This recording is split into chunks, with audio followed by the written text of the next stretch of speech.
here along with Marilyn, and welcome to Real Estate Wealth and Overall Health, Season 3, Episode 3 already. We have an awesome show today. What we're going to be talking about is downsizing and the motivation behind it. So this is a deep dive into what it takes to downsize successfully and maybe some of the feelings and stuff that surround the downsizing process. But before we get into this, we want to make sure that if you're liking what you're hearing here and you want us to continue doing that, please follow us. We're on YouTube at a.m.realty group, Spotify a.m realty group, and on Instagram a.m.realty.group. But you'll find all this awesome content and previous episodes on there. So with that being said, let's do our deep dive into downsizing. Marilyn. Yes. All right. So we actually have a lot of clients right now that are in that position where they want to downsize, or they think they want to downsize, which is a very, very big change, because it's not only a big change in terms of your house, but it's actually a big change lifestyle wise as well, especially when you go from having a lot more space to now having to work with a lot less space. So that is a big thing. It's a big deal. And we do take that, we do appreciate all the feels that come along with that. So there's an emotional aspect psychologically, and there's also a really important, step-by-step process that we take and, guide our clients through it, which is, it does become a lot more than just, regular, hey, let's go list a condo. It's pretty much, bring in a stager, maybe a little bit of tidy up, and then you list it within a week. This is a process that can sometimes take, weeks, months, and there's sometimes resistance and delays. But that being said, I think there are definitely important steps. So the first one being, understanding the motivation. And Adriano, your thoughts on the motivation and the first steps that we take when we're looking at downsizing. Yeah, so this is almost like the third part of our series. We've done upsizing, we've done first-time buyers. Motivation is the biggest thing, because if someone doesn't want to move, or if there's two partners and one person doesn't want to move, it doesn't matter what we show them, what we say, it's not happening, right? Especially on a downsize, because downsizing is not just about upsizing into something bigger and all your stuff can fit. When you're downsizing, you're usually going into something the same size, if not smaller. You got to declutter. You probably got to get rid of a lot of sentimental things. And when people start thinking about that, it's just easier for them sometimes to say, you know what, it's easier just to sit here and not have to worry about doing any of this. So motivation is very, very, very important. And a lot of times people have like an unwillingness to change. I'm sure you see that too. Like we've had some clients. There's resistance. Yeah. And you hear all the excuses come out. It's almost like a script, actually. Why they want to do something. Why not? Why it's not a good time, or what's happening. Yes. Yeah, so we find like that's a big thing. And what we have to, as realtors have to realize is that sometimes there's people in there that have been in there 20, 30 years. Other times, like today, for instance, there is someone that's been in there, they're almost born in the house. So it's like we're talking about never lived in another house, and this gentleman's in his late 50s. Yeah, so imagine just being in a neighborhood, being in an area that you know so well. Change is going to be difficult, even if the change is necessary. And in this case, it is, right? So it's very important to speak and set up a plan. I always like this saying, it's like when you leave your house in your car and you don't know where you're going, you're going to get to the end of your street, you're not going to know whether to go left, right, or forward, because you have no plan or you don't know where you're going. And what's very important in real estate, and especially in a downsize, is to have a plan. And that's where we kind of set in and come in so that we can, make sure that people understand the steps to make that emotion and make the process a little bit easier for them. So that motivation is, I'd say, the number one thing to get people moving forward. Definitely. And I think that there's natural to feel resistant, and, there's all these emotions that come up. At first, you're kind of maybe, excited. Then you get, there's a sentimental aspect where it's like, oh, well, my personal items and we've created so many memories. I've had my first child in this home, and we've had our, celebrated our 10, 20-year anniversary in this home, and all the kids grew up here. And it's pretty interesting. Sometimes we even have their rooms are still set up from when they left, and they left like 10, 15 years ago. Yeah. So it's definitely, it's a process, and we have have to be able to navigate through those emotions and make people feel comfortable. But I think that's also very normal to feel a lot of the, you know, emotions, and it's a roller coaster of them. There's excitement, anxiety, the unknown, the uncertainty, the guilt, the sadness. There's a lot of them, and we'll dive a little deeper into them. But I definitely think the main thing is the motivation and being open to the willingness of change. And one thing I myself have actually learned is through COVID that we it's inevitable. Like, change happens with life, changes too, right? Yeah. And sometimes it's for the better. Some people don't know what they're missing, right? And so, you know, it's funny how we talk about that, but it is true. And what I do realize is, you know, when people do decide to make a move, sometimes people, as soon as they make the decision, then they don't care what happens to the house. Other people are still attached till they see the for sale sign on the property. Then they detach. Other people, that whole process is okay. As soon as they sign, that's true. Then they feel it, right? So if you're in this and you're thinking of downsizing and you're feel any of these emotions, don't worry, it's normal. We're going to talk about, you know, some of the ways to maybe get through it or what to think about, but it's 100% normal. Definitely. And we'll actually tell you, we had just a seminar recently on downsizing, and we had a client that was going to attend, but then she's in the process, did her roof, she did, you know, all the windows, so a lot of work going into the property right now to get it ready. And then all of a sudden, the day of, I was like, I can't attend. I'm overwhelmed. It's too much. I'm tired. I can't think about this right now. Like, we're just gonna wait till I do all the, you know, updates and what I need to do in my house in order to get it ready. And that's going to take months. So I think it's very normal. So Adriana and I, we kind of just laugh because we're like, we've you know, seen this movie. We've been down this road many times. That's a way to push things. Kick the stone down the road, or kick the can down the road and worry about it later. That's basically what happened there, I think. Exactly. So I think the next step after motivation, I think, would be to put out, like we did today with the clients that we mentioned, you know, been in the home for almost, you know, 60 years. In their late 50s. It's actually the first time they're selling the property, because they took it from their parents and it was left from their parents. And now this is where we're at, that we're getting it prepped to get ready for sale. And we've been talking to them for how long, Adriano? It's been a while. We've been prospecting for a while. Yeah, it's been a year and a half we've been in touch with them. So again, it does take time, because they have to be open to the change and both be on the same page and ready as well, right? So I think the next thing is a plan, having a very good plan in place, you know, being able to say, what are the next steps? So is it some decluttering? Because again, when we downsize, we're going to have a lot less space. So what are we keeping? What can we donate?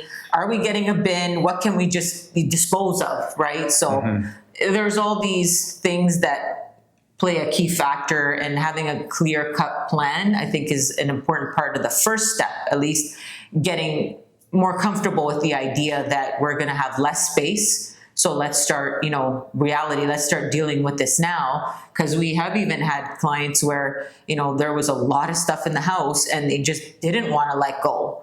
And there's a way to sell and a way to live. And obviously we want to try to optimize the property and all its features, and sometimes, a lot of times, less is more. Yeah, for sure.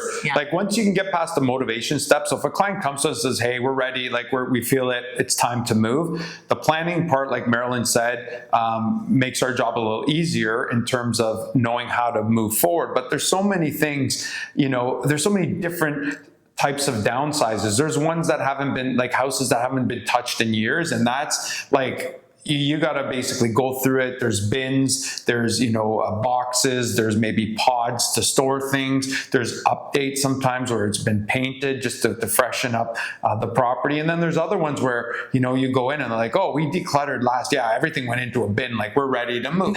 So the reason why planning is important is because what you should do is, once you're motivated to make that move, speak to a realtor or interview realtors, and once you feel comfortable with one of them, sit down and make a plan, because sometimes, as Marilyn said, this could be a 6-month out process. You might start, you know, right after the Christmas holidays, or you might start in the fall with the intention of moving or selling in the spring.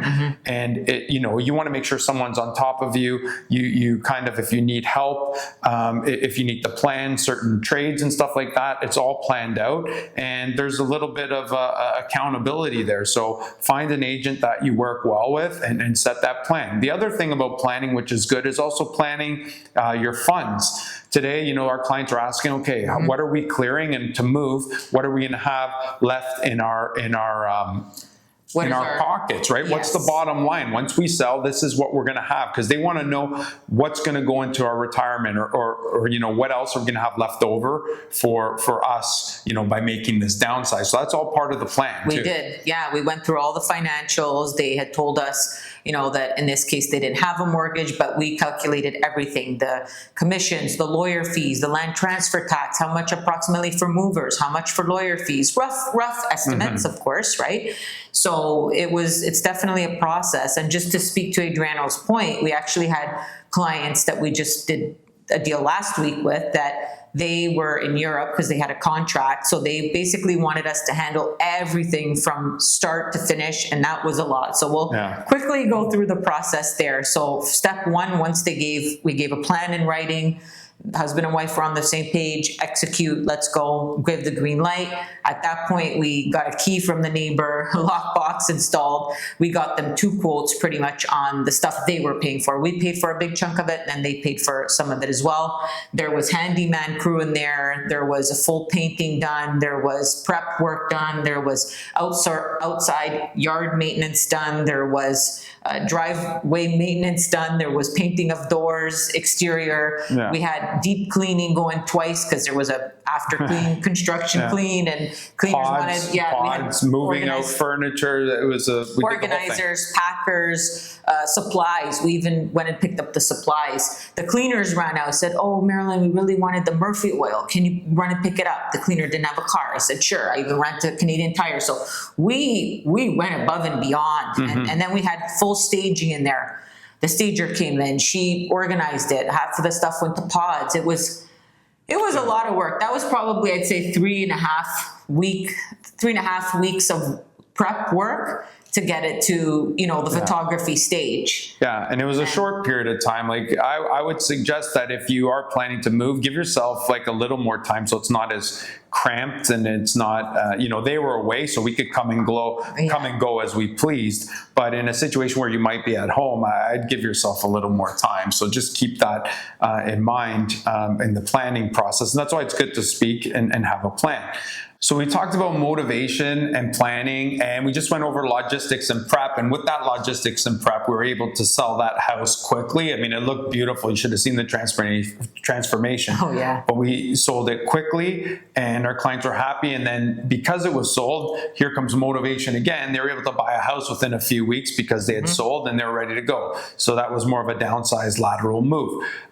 So that's amazing. And then the active downsizing part. So when we hear the word active downsizing, that term, that just means that you have everything planned and prepped, and you're going through everything to manage getting onto MLS, and then while you're on MLS, managing the showings, managing the emotions, managing all that stuff that comes along with actually being on the market, whether you're downsizing or just normally selling your house. So those are like the 4 main things you want to look at when you're, before you're about to go on MLS. Those are the things you'd want to look at: is the motivation first, then planning, find a realtor you can work with, and then set a plan up and go back as far as you can to give yourself the time you need. But one of the things we haven't talked about, and this is very important on the downsizing, especially with downsizers, is the emotions that come around with it. So Marilyn, like what type of emotions do you see when we talk to clients, or, from previous clients? What are you seeing from them, or what's the experience with the emotional part of a downsize?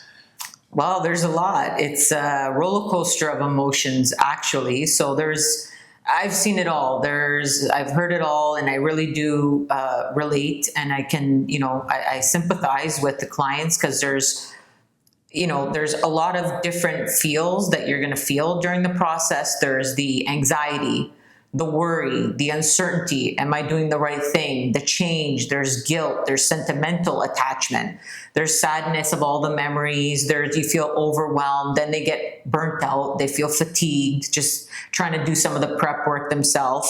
And I think the big thing is they kind of back and forth. They teeter-totter with, is this the right time? Can I stick it out? Am I making the right choice. And a lot of times, a lot of the people that they need to see on a regular basis, whether it's, they have to go to the pharmacy or the doctors, or, maybe they have a physio center nearby, or grocery stores, bakeries that they've been going to for years, and they trust them. They have a first name basis, oh, hi, Mary. Yep, our order's ready. Give us 5 minutes. It's a big change for them, because if they don't downsize and buy in the area, there's all that they have to now organize, and finding a doctor that's been with them for, 50 plus years, let's say. So there's a lot of uncertainty. And I think with just the unknown comes, even for myself, someone who's even, let's say, younger, it's that unknown, you don't know what you don't know, brings on that anxiety. Where am I going to go?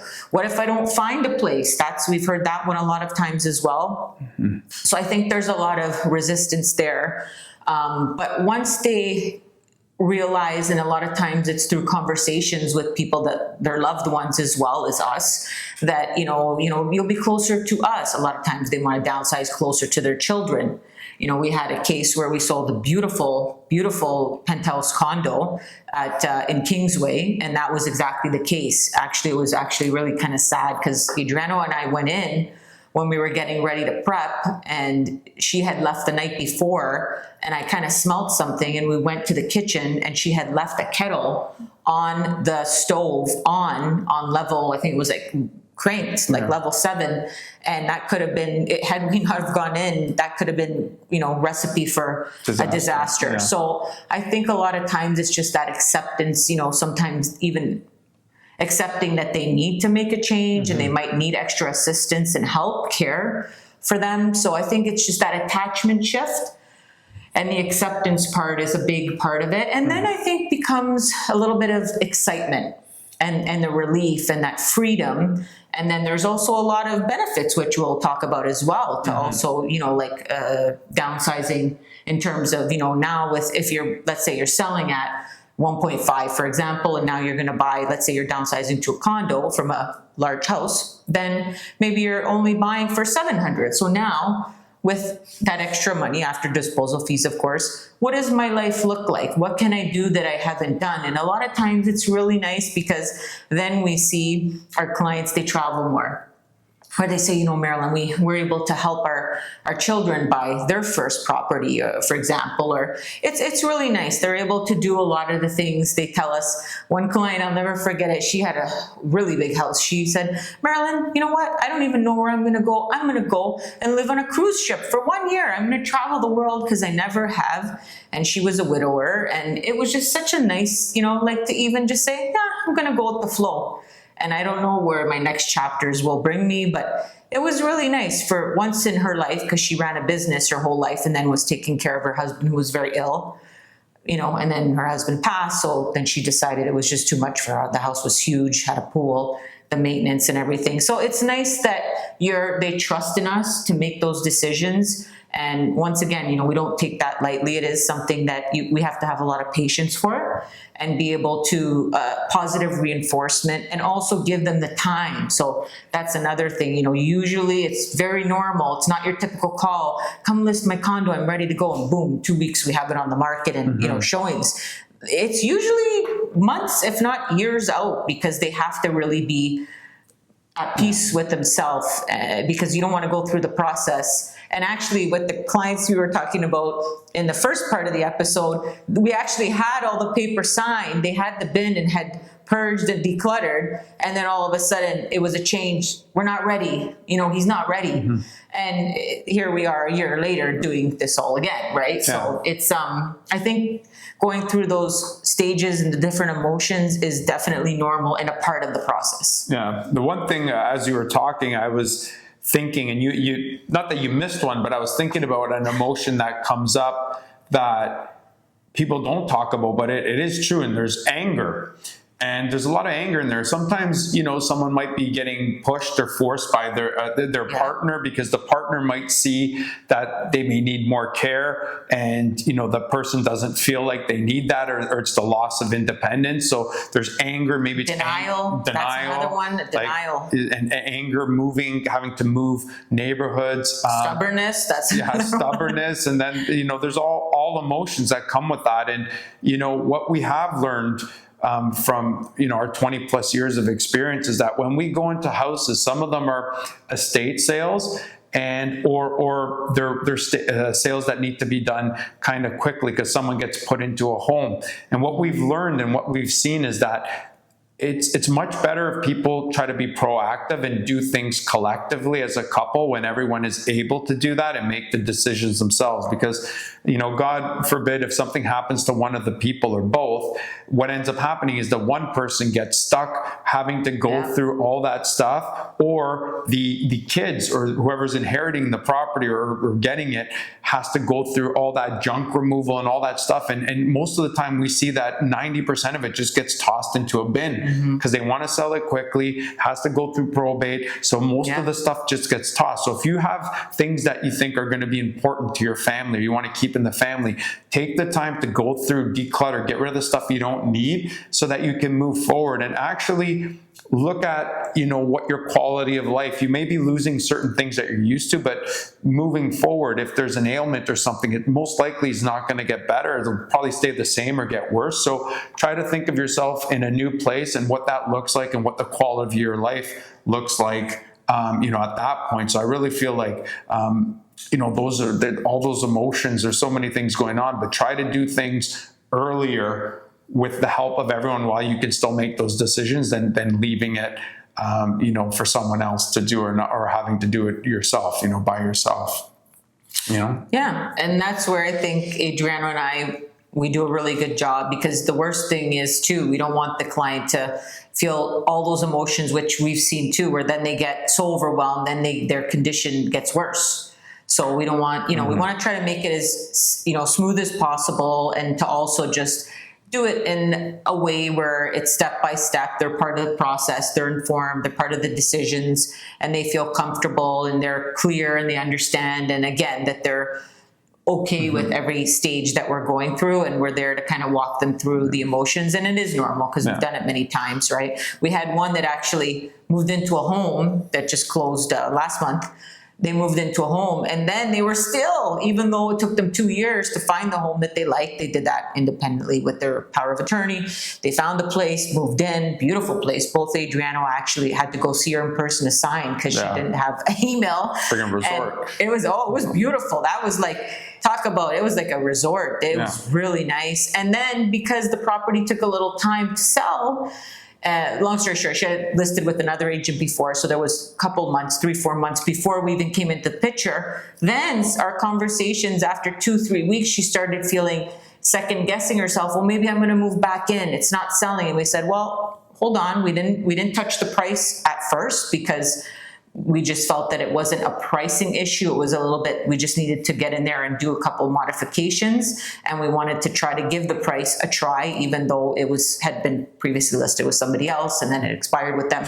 Having said that, when she contacted us, it was already, she felt, I guess, discouraged because it was, 4 months later and she wasn't getting a result. Now she was carrying the cost of, I think she was paying almost $7,000 a month in this beautiful retirement center, and still carrying a cost of, high maintenance fee, taxes, utilities, right? And just that she became paranoid. My place is vacant. What if someone tries to go in there? So you're dealing with all kinds of different emotions which come up, and it's that we can deal with that kind of, know. The other thing I was going to say, to just kind of wrap this up, was that there is a second type of downsizer that we haven't talked about because they're rare, but they are out there. And this is the downsizer. Okay. You're not going to know what I'm talking about. But there are downsizers. It's rare, but their downsizers are like, I'm ready to move. I don't want yard work. I want to sell this thing yesterday. We're going to travel. We got a place in Florida. We're going to be there 6 months.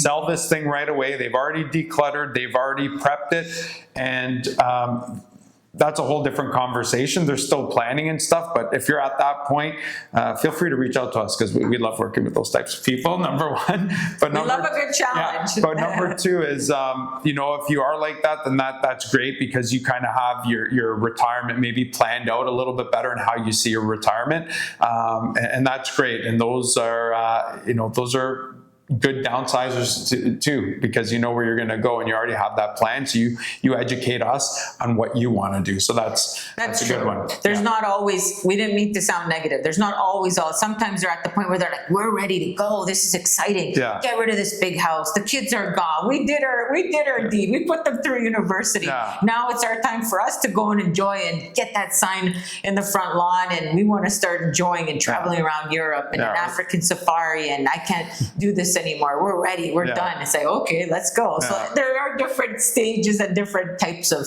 personalities and reasons. And sometimes people have grandkids and they're living far away and they want to kind of be closer. So there's all different reasons. But, you know, the majority of the people, whether, you know, there's positive things or they have to move because of certain circumstances, you're always going to have a little bit of hesitation, a little bit of, you know, feelings coming up because you've been in a place for a long time. And I think the hardest part is to declutter and get rid of things that you've had or that are sentimental, and try to like declutter and downsize. I think that's one of the hardest things. So, for sure. But there's a lot of good benefits once it's done. And most people said they should have done it sooner or they see the benefit of the downsize. And they always come back to us after and say, oh, we're happy with that. We should have done it. But during that period of going through it, it's like a battle of emotions. And then we just have to get you to the other side. But it's not uncommon. And what's interesting is even after the downsize, once the sales have gone through, it's firm, they've gotten their money, I actually even see them because Adriano and I will take them out for brunch, or we always stay in touch with our clients, just something that we really like to do. We'll go visit them in their new space,